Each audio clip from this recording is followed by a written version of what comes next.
জুলাই বিপ্লবে যারা শহীদ হয়েছেন তাদের মামলার কি রায় হলো। আমরা বলতে চাচ্ছি, জুলাই বিপ্লবে শহীদদের মামলায় শহীদরা ন্যায় বিচার পেয়েছেন, রাষ্ট্র ন্যায় বিচার পেয়েছে, প্রসিকিউশন পক্ষ ন্যায় বিচার পেয়েছে। সেই ন্যায় বিচার প্রতিষ্ঠা করতে যে সেই ন্যায় বিচারের মানদণ্ড হলো এই মামলার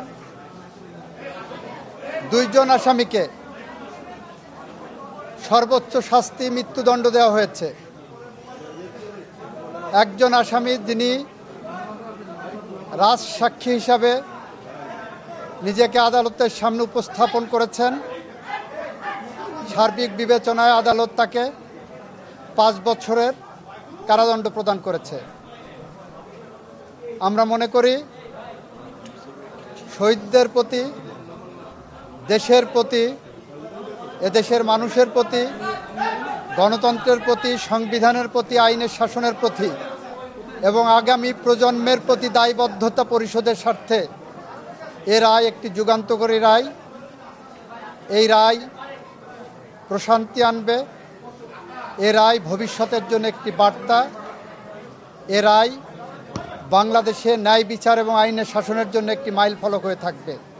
এটা আমাদের কথা। সবাইকে ধন্যবাদ। কোন অভিযোগে যদি কি সাজা হয়েছে যদি একটু বলতেন। যে অভিযোগগুলো সাজা হয়েছে আপনারা শুনেছেন, দীর্ঘ আলোচনা হয়েছে। ওনার 5টা অভিযোগকে 3টা কাউন্টে এনে ওনারা সাজা দিয়েছেন।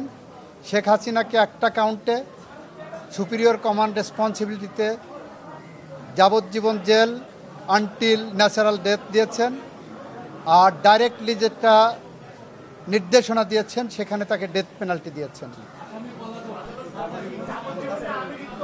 আইনের বিধান মতে যেদিন থেকে গ্রেপ্তার হবেন সেদিন থেকে সাজা কার্যকর হবে। এটা রাষ্ট্র আইনিভাবে যা যা করণীয় সব করবে।